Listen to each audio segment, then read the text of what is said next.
Hi, I hope you all dried up. I did already. I had a 2-kilometer walk today up here because the train wasn't running, but happy to be here. And we're going to talk about how pair programming relieved my product owner's pain. So my name is Moritz and I'm a product owner, I confess. I'm Patrick. I'm a software architect. And Moritz and I, together we work at TechTalk. And for us it's important to build software and teams that matter. So in the end, to have an organization that can make an impact and will make an impact. That's our mission goal. And I'm currently 4 years at a customer on the customer side as a software architect. And Moritz joined us 1.5 years ago. And about 1 year ago, he pushed introducing pair programming. And this is what we will talk about now. So, did you ever hear we cannot work on this because Lucy, Lisa, Luke, whoever is sick can't work on this? Sorry about that. Anybody heard this? Yeah. I'm sorry, I can't do work on this because my senior dev has to review the code, and without a code review, can't progress that anymore. Anybody heard that before? We are late with the project, so but please don't add us any more developers because that will make it even slower. Anybody heard that? Yeah. And I'm sorry, my dear PO. I can't help you refine those stories because I'm working on the other stories that you told me are urgent. Anybody heard that before? Yeah, we have something in common. We had experiences like, yeah, let's merge the teams, we double the capacity, that's going to be all right. Let's switch pairs because we're going to share the know-how. I heard after a year, I don't need to be an expert in everything. And yeah, we can take the time to review the stories, no problem, it's going to be okay. And how we got there, that's content of our talk today. So, something about pair programming. Who has ever heard about it? Okay, who has actually applied it in their teams? Cool. We're going to talk about pair programming myths and realities, the team scenarios that we teased already out in the quotes that we had, and actually how we introduced it in our team, how that turned out for us. And we looked at it a year after.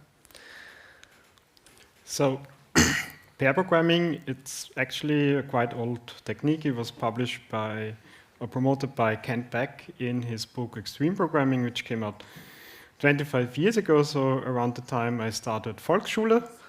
But it's still not that widespread, because there is one common myth that I heard a lot of times, and this is pair programming is one developer sitting with another developer and telling him exactly what to do, which keys to press, and everything.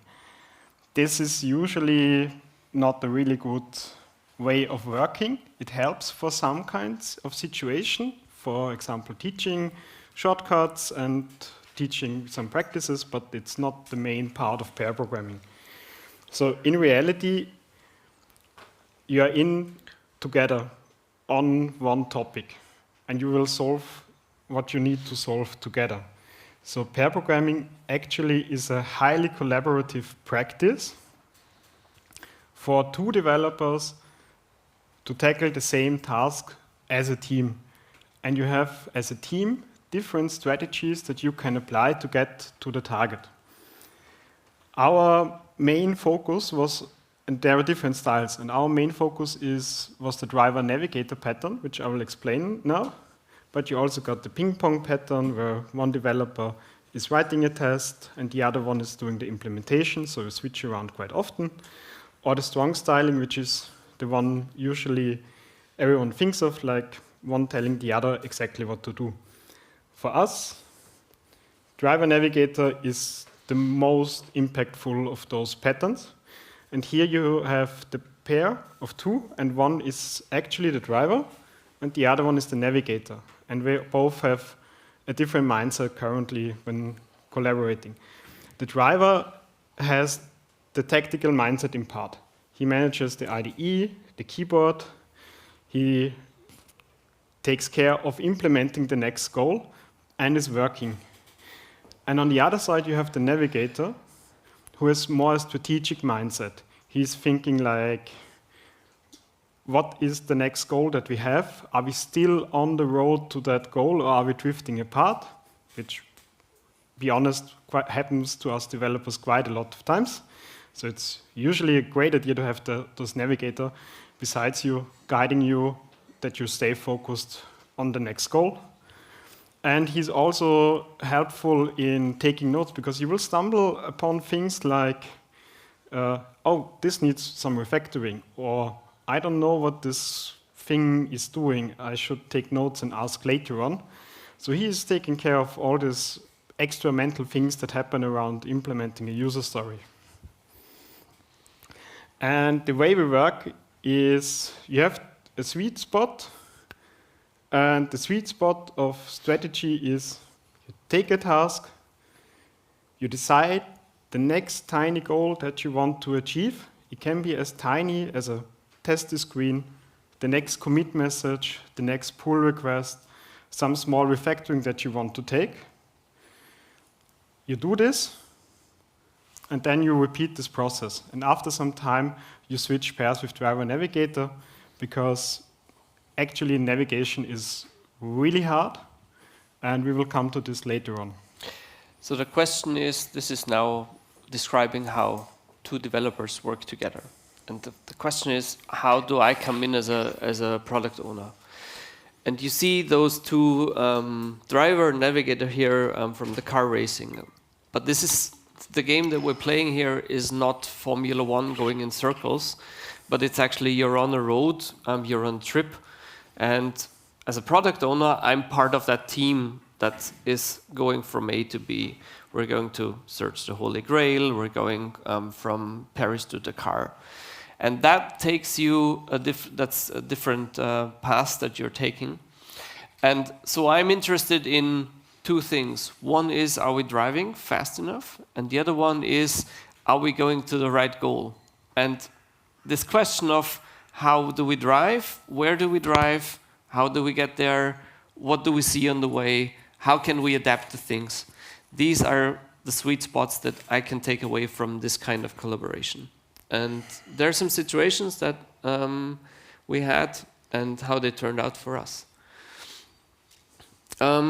So here's my challenges and how pair programming solved them for me. So think about, there's a user story or a feature that you want to implement, and it's actually, you want to have the Holy Grail. And the Holy Grail, only one person in your team actually studied the Bible, and that's why this wisdom is concentrated on one person. And you're asked to deliver, and you got either a holiday, well, that can be planned. You maybe have sick leave, or maybe Lucy decided she wants to go somewhere else. That all happens. It's a fluid market, and people leave. So as a product owner, I have a very bad situation there. I can tell the Pope, no, we're not going to deliver the Holy Grail. I can actually, in some situations, try to pressure Lucy to actually cancel her holiday, work when she's sick. That's also not a good situation you want to be in. Sometimes it's also illegal. Or you can tell in that situation, the whole team, well, now I'll read the whole Bible in a day and deal with it. It's all not good options. And pair programming in that situation does not help you immediately, but what it does is whenever a pair is coupling up, there's kind of a knowledge transfer happening all the time. This specialty know-how became in our team an anti-pattern. Whenever there's one person working on something because they have special know-how, it's our way of we shouldn't be doing that alone. It's the commitment of investing in that know-how transfer while working on it. And that way, this pairing helps me not coming to that situation at all. The know-how management is implicit in working on features that require special know-how. And that goes hand in hand. And this know-how transfer is something that is happening during the normal work and the normal work of dealing with user stories. So when we come then to that situation of Lucy being on holiday or sick or having actually left the company, through that pair we can form another pair, and that's why we can do it as a team still. Maybe the know-how is not that strong, maybe you read only the New Testament or not the Old one.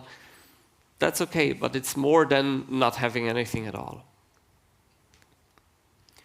There's another situation where know-how transfer is essential part of the work, and that is when you are onboarding a new team member.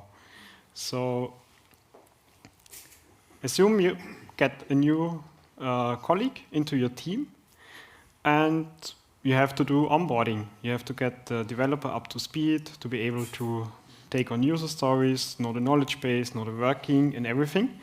And usually, in my experience, product owner comes to me in my role as tech lead or architect and asking me questions like, okay, which stories are fit for the level of the developer so he can take them and have a chance at succeeding and learning and planning this whole strategic thing of know-how build up. That's always interesting questions. Do we have too big stories? Do we have to slice them? How long will it take? And what's actually the impact on the delivery rate? Because you as a team, the team has to invest some time on the onboarding. So this will usually slow you down in the beginning. So that's the interesting questions that we get when we know we will have someone new. So how does this look like if you have pair programming as the default way of working? Usually one developer that you have, in our case Lucy, she's just starting the user story with Bobby. You do not have to change which user stories to take. You stay with your priorities and your default way of slicing. You just take this one user story, have one developer who's experienced in the team and the code base, working together with the new person joining the team. And what you see here is onboarding actually happens permanently while doing the user story, and it does not slow you down that much. And you also have a lot of times where you have some switches, like at some point usually you have to do some organizational onboarding, like trainings, doing security testing, and so on.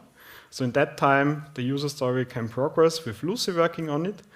And you have a short delay afterwards when you get together again and present what you did. And that's usually the review time for the code that Lucy did on her own.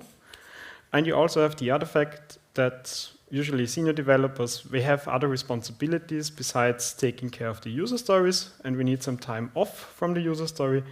And that's usually the time where Bobby, the new one, can work on their own, experience it on their own, and see how far we can come. Maybe we will have some short delays where we have to wait, where we can do some onboarding again, and then when we meet each other again on the user story, Bobby usually has some good questions that we can answer again. So for both sides, it's a good experience. In our experience, we both have a good time with the onboarding, and it's much faster, and we stay on the planned priorities, and we do not have to do reslicing or something else. The most interesting thing is, does this scale? We have here the onboarding of one developer. Does this scale on the onboarding of a whole team? And this is one of the biggest success stories we had in the last year for us. We had here on one side one team in black, and we consisted of 3 developers and an architect, and we had way too much to do. and we had a tight deadline from a legal perspective, and it was pretty clear, okay, with the current capacity, that's really tough for them to hold. And for our team, the situation was we got to know that the external delivery partner has some waiting times for 3 months till we get their order approved. And we were like, okay, cool, it does not make sense to be 3 months ahead of them. And having this one priority in the organization, this one team that needs support. So we said like, okay, cool, let's jump in and help them. And we had this idea on Tuesday. On Wednesday, I talked with the other architect and product owner, like how can we structure the onboarding of our team and not have a big delay of 1 month or 2. And it came out, we did a small onboarding with the scope. And then we said, okay, cool, every developer we have, we sit to one developer that you have, and we will work in a pair. We will be faster because we have code reviews, and we can take on other things. And this was the way the onboarding happened. And then we took also the architect, me and the product owner out, and we were trying to tackle how can we structure the backlog to have more parallelity than just 3 tracks going. So from my product owner's perspective, if you want to have a late project and you want to increase the capacity, pairing per se does not help you, because if you double the teaming, then you maybe get better reviews, you get faster throughput. But in the end, you want to end up on the right side with more tracks going in parallel. And that usually means as PO, you have a stressful time because you need to refine more stories. You need to feed a bigger backlog to more people. And for those of you who are not POs, it's usually quite a lonesome role because you have yourself and maybe the business telling you what to do, versus now this was a situation of 6 or 8 programmers who asked me for, okay, what's the work that we need to do? And in this phase of pairing them up, they got up to speed by pairing up, and they got up to speed by joining with the other team, and that gave me the freedom to actually build a backlog for a bigger sized team. So the usual pathway that I experienced was when joining 2 teams that your delivery rate goes down first and then comes up. Whereas with the situation of pairing and with the skill of collaborating, the speed of delivery stays the same while merging and then increases. And that's a huge difference in the psychological way is, okay, the project is not slowing down by adding a new team. It stays the same, it feels stable, and then it accelerates quite quickly. And each of my team members in the development has the skill of picking up something from another project because they train that on a day-to-day basis. Their pairing with each other trains their skill on collaborating for free. They have a daily collaboration. And that skill, building that up in your team, is actually quite helpful in situations like this. And they come. There's project that's going to be late. You're going to realize by complexity of whatever your project is about that there's some delay happening. And if you don't have any options in accelerating that, if your only option is to fail, well, you should think about how to adapt to that. We heard it in the keynote before, is think about the risks that you're going to meet while the project. And if there's no option in increasing your capacity, because it will slow you down maybe even longer, then pairing is maybe something where you can mitigate that. It actually turned out that we were 2 weeks early than in delivery of that project. And it's quite a good role model for that. Maybe you noticed these drawings. We actually, they were from the retrospective in how we did that. One pain that I had in the 10 years constantly was preparing user stories and refinement. And there's a balance on that. as product owner, you're constantly working on the next iteration. And this is quite tricky because you had well-prepared stories that you're going to deliver it just in time, and now you have to take somebody out from that current delivery and prepare the next iteration. So you're always split in your mind of being in the current iteration and in the next iteration, the current sprint or in the next sprint. And as product owner, I have the choice: do I increase the quality of the next iteration? Do I increase the quality of the requirements engineering for the next one? Or do I keep the velocity of the current one?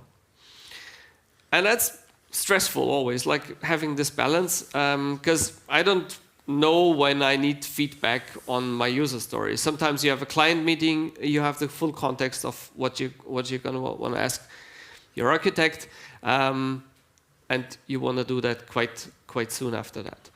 So imagine, and that's maybe the picture to take away here, imagine 4 people riding on a horse very fast, and you want to talk to them about where to go next, which road to take.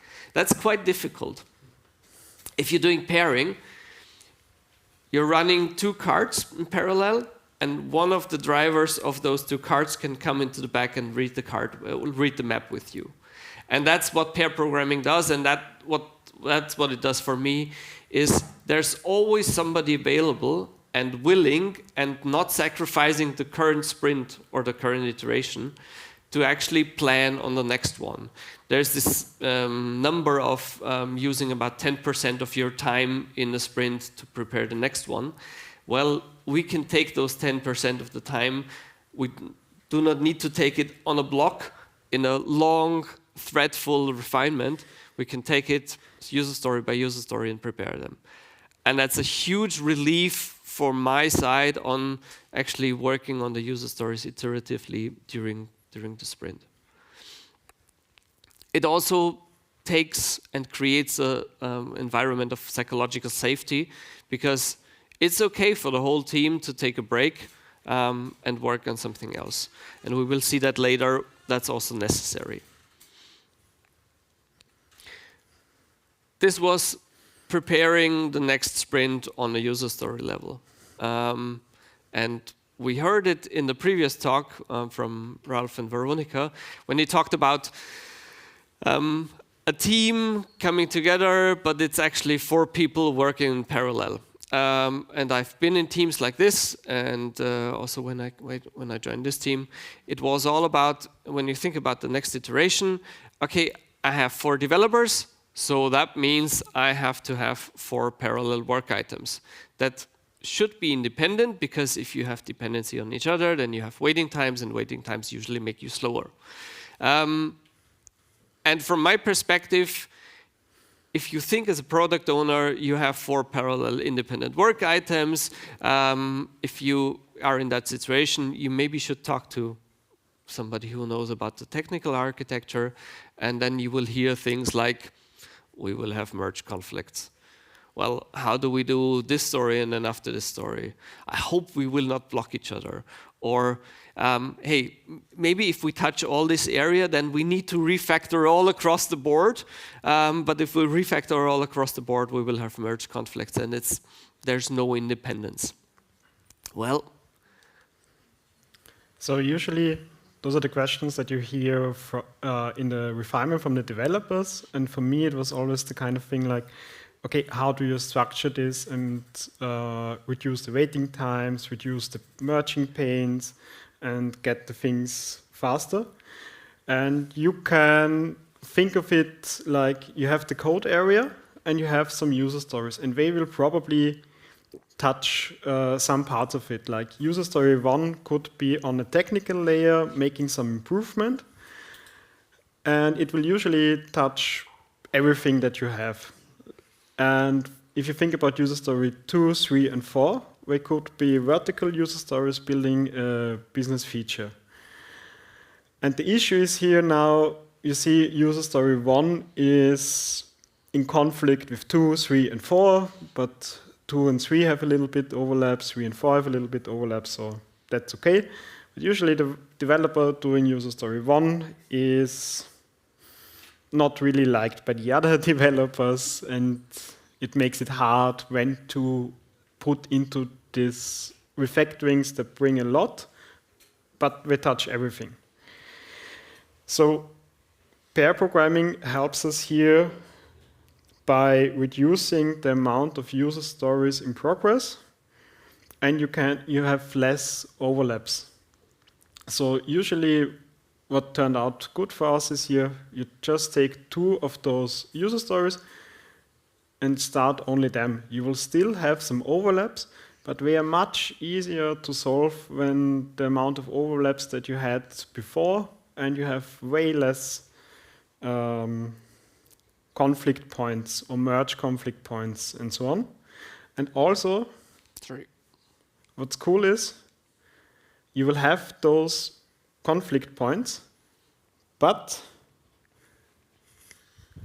Lisa or Bobby can help this pair on that conflict, or if this pair is early, it finishes early, they can help them.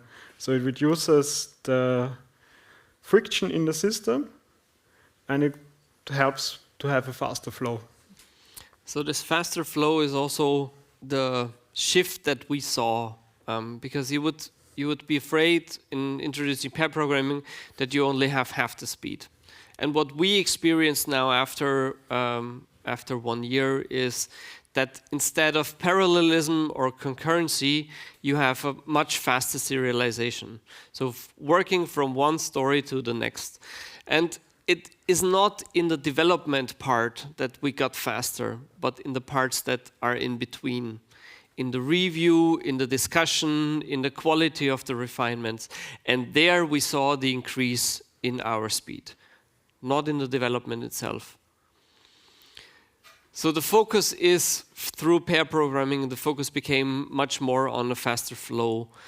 And this technical independence that we gain here helps me as product owner on focusing on the business side of prioritization. So I don't have to take into account technical depth or technical dependencies that much, as I can focus on the business dependencies and check the independence on a business level, rather than being afraid that the technical structure will interfere and make parallelism into concurrency. So there are different aspects of this pair programming that we touch now. Is the know-how transfer, it's the sparring partners that you get, that the team gets, and it's also the serialization of work items that we saw increasing instead of working parallel on that. How did we start on that? We introduced this in our team in August. And I had the observation that there was a lot of waiting times within the team, where one developer was waiting on the other, and we had something called Lückenfüller, fillers. And my thought was, okay, there's quite a number of fillers that's happening, and they usually take some time, and it's actually the least priority in our backlog that's bubbling up because of those waiting times. So we brought it up in a retrospective, asked, well, maybe are you willing to try it? And there was quite a reluctance. We spent then a lot of time, actually half a day, on finding out what is the motivation to actually do this. And the point here is, it's not something that you turn on like this. There's no resistance in the team. It's easy to do, and it's going to have those effects immediately. It's not an easy thing to implement, but it's worthwhile. And that's the whole message from a PO perspective. It's worthwhile investing in this kind of collaboration. So what we did then, there was some buy-in from the team. What we did then was a workshop that ended up in like this. We started with asking the team, actually finding all the steps in our software lifecycle. So all the steps from here, we started with sprint planning to actually rolling out into production. We asked the team to put that out. And we held this workshop already with 2 other teams. And it turned out already this conversation here, what are the steps that we are taking, is an insight for quite a number of teams.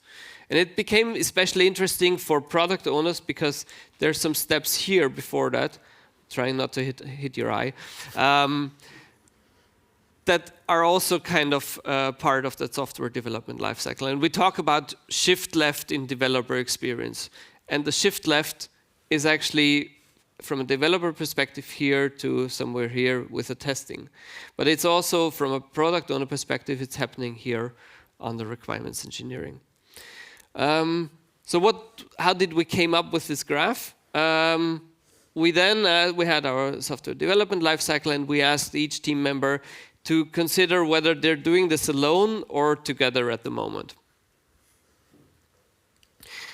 We then asked the team, what would you like to do in each of those situations? And then we draw 2 lines connecting the dots. And it was quite a magical moment when we saw the green line on the wish never cross the blue line. So there was no point in the software development lifecycle where the team expressed the need for working less together.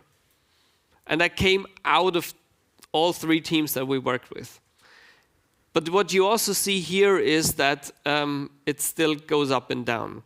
There's still the need for working on your own. And it is something that you have to accept and appreciate. And what we also realized is that each of those jumps mean some kind of pathway on context switching. Because when 2 people are working alone and they have to merge together, that takes some time. That takes some energy, that takes some effort. And our hypothesis of why pair programming works so well is it trains and reduces those jumps. It does not make you faster in that axis, it makes you faster in that vertical axis. Because each time you're collaborating, you train the skill of getting onboarded of what somebody else is doing. So in the end, this is what our process looked like. And this is what we learned here. The blue line was our current mode of working. And you see those 2 bumps here. This is actually waiting for pull requests and then again sitting together with the reviewer and working in the review, the feedback. Those 2 bumps really add up to the whole length that you have to travel through to get the story done to production. And this was, for us, the point where we said, okay, yeah, we want to invest in this, and pair programming helps us. Other teams had other realizations. We had in the story, in that area, we had a lot of going up and down, and we realized, okay, cool, maybe we should try 3 amigos and speed this part up. But as usually, developers are the biggest group in a team with the most number. Reducing those jumps helps the most. So how did we spread the knowledge in the team on pair programming? We used 1-2 for all technique from liberating structures, and a great article on Martin Fowler's site about pair programming. We split up the whole article into sections. Each person could pick a section, read through it, and then go together with the next person and tell them, okay, I read this, what do you think about it, what did you learn? So we learned pair programming by collaborating, which is a funny thing. This was us with in the 2 phase. And what did we observe?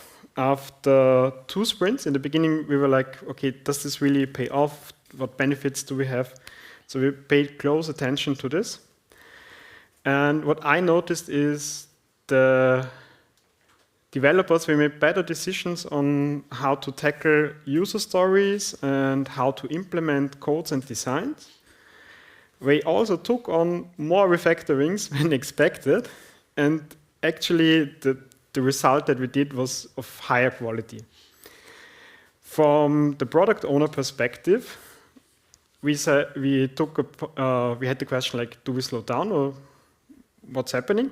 And we had the same output in stories on a higher quality, and also the stories that we did, we were now more focused on the highest priority features that we had to deliver, because there were only 2 features in progress instead of 4.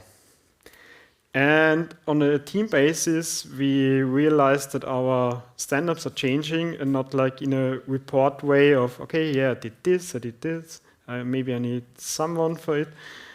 But the main point of our team was, cool, today I want to pair with that person.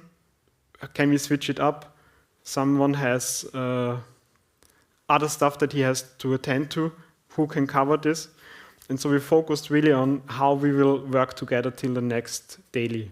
And this was really interesting, dynamic, and we are faster with stories since then.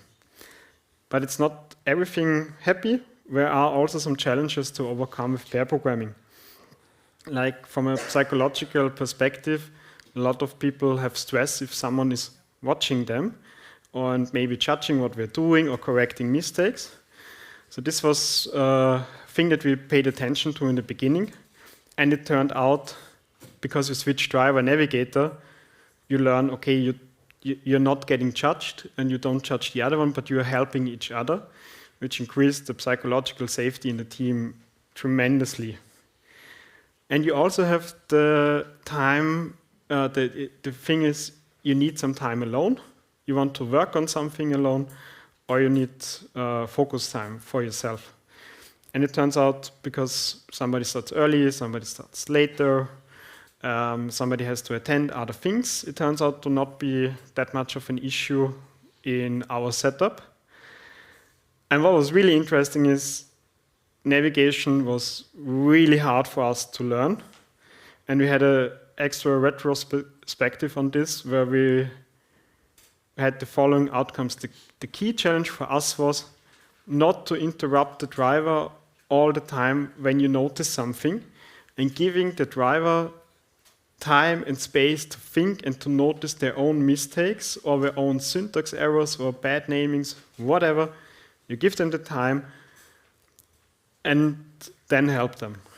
And that's also the challenge with reviewing on the go, because you notice much more things than the driver. And you have to take notes about this and then bring it in at a good point. From a product owner's perspective, maybe to interrupt you there, it's all these aspects help you reducing rework and getting that feeling of the story is done, but it's not really done, because there's going to be some review and we're going to have always a feedback and a refactoring then. And so this feeling of when it comes out of development, it's actually done. I can rely on that much more heavily, and we saw that increasing over time. And that was really interesting, and it came from these aspects of strategic thinking. We also noticed that new practices we could introduce more easily, because the navigator was the one being able to remind the other of, hey, we wanted to try it out in a different technique, we wanted to try out a different testing technique. So introducing the change in an organizational way, in a technical way, there was a vehicle for that. And that vehicle did not hit on any of my priorities that I had from a backlog or business side. And we were able to try out things without actually compromising the priorities. So, after a year, what did we learn? The most amazing quote that I heard was from somebody saying, I don't need to be an expert anymore, because we are learning this together. As I said, we have much less rework, we have faster feedback, and we have higher quality code overall. From my perspective, and that's really, maybe it's obvious to you in your team, maybe not, but the shift became much more on collaborating also from my side. So they're asking me now to pair, and it sometimes is interesting because I'm used to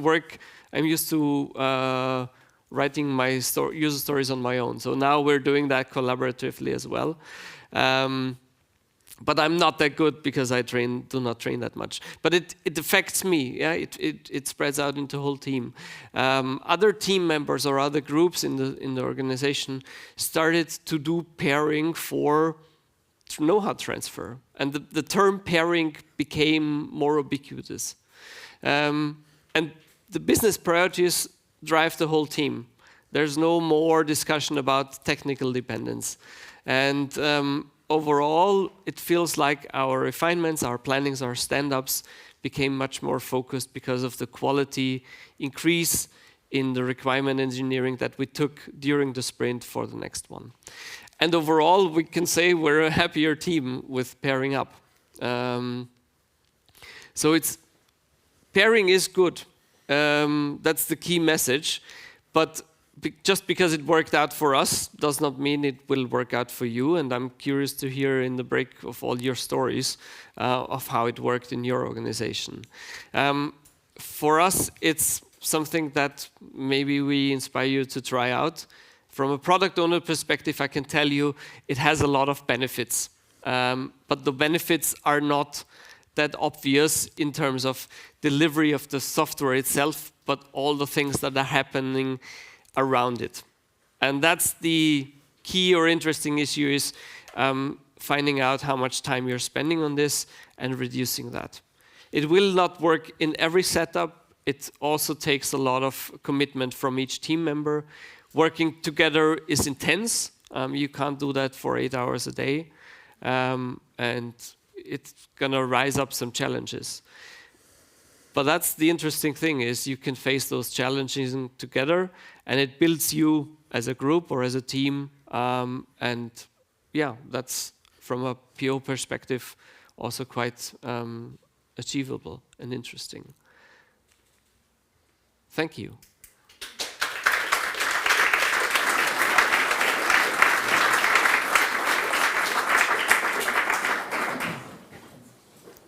Yes. Ask the question to the product owner. Yeah. So, knowing that you are in a business where you have so many requirements, you're running late in projects, there's a lot of pressure. Mm-hmm. And on the other hand, using this to get out of this and also out of this vicious circle sometimes. So what changed to your stakeholder management when introducing that?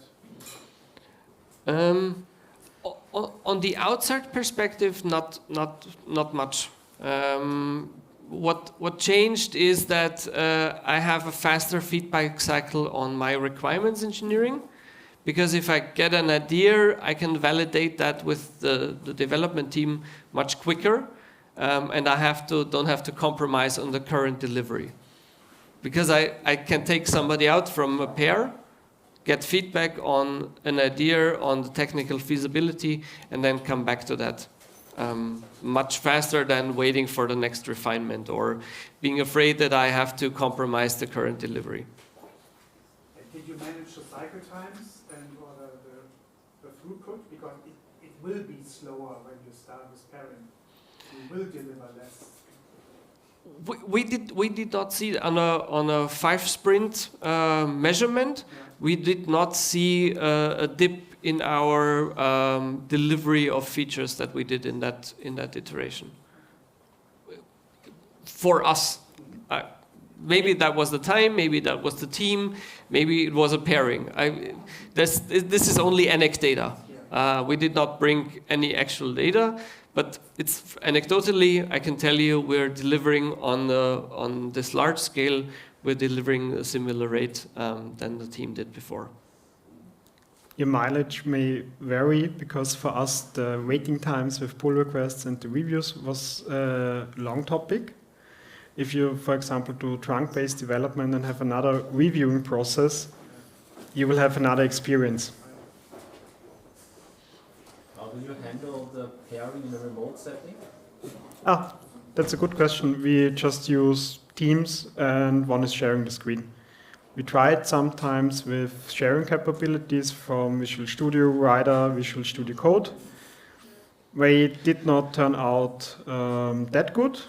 And I think it's also helps the navigator stay in the navigation role because he has no keyboard to work on. Other sides you will probably both be hacking away, which might be cool if you do the ping pong style and so on. So it's definitely worth to try. With Driver Navigator, I think it's I did not have that great experiences. We stayed away and strong styling worked for us. Making explicitly, okay, I have an idea as a navigator, I don't want to switch. Is it okay with you that I just tell you the steps to take? And then we did this. I do this quite often to teach some refactoring patterns or to show the developer like, okay, this is, I know where I want to go. Just trust me and look at it, but you are doing it and then reflect on that. So that's how we do remote pairing. Did you also get the feedback kind of pair programming is already exhausting if you do it co-located, but having on headset and everything like for more than 2 hours in a row? You need one explicit responsibility of the navigator that we said in our team is he has to take care of adding breaks. That's his responsibility, and then also really leaving for 10 minutes, going out of the call. Because as you know, 2 hours, 3 hours on calls, that's you're mentally drained and you exhaust yourself for the other half of the day. We used Discord and they turned off their cameras. They just knew that they were in the same room, but they don't have to pay attention to the social interaction. Yes. They were just thinking loudly and they got used to it. It seemed a bit weird to people seeing it from outside, but for the programmers it worked perfectly. Yeah. It was relaxing. Thanks. And you can add it with Pomodoro. Yes. That's exactly what I do. I have timer on the side and then break. Thanks. I had another question. Have you also, you're now really mature with that. Did you also did some mob programming experiments? That's the one question. The other question is, did you try it also for your architecture work, something like pair working with another Yes. person? We had some spontaneous mob programming when we were in the office together working on a story. And at one point I was looking like, cool, all developers standing there and doing the one story together. It happened. And with other work, like you said, with architectural work that I have to do, I want to spread the holy grail thing of that to the others and I take them with me. And we do this together because A, I need feedback, B, I need to explain it anyways. So it helps in that. And I also want to train them in that skill. So when I'm on holiday or sick, that the capacity, the competence of the team does not have a big drop. And that's also happening with the refinements that we do it with Moritz and breaking it down into user stories, into an iterative flow. That frees me up and gives me as an architect also some time to do some coding. Quite often, write in the chat, I got 40 minutes, where can I be the driver? That's cool. All right, so we're in the middle of the break already. We're here all day long, and our faces are on the slides, but maybe you remember us. And thank you very much for attending this session, and see you. Okay.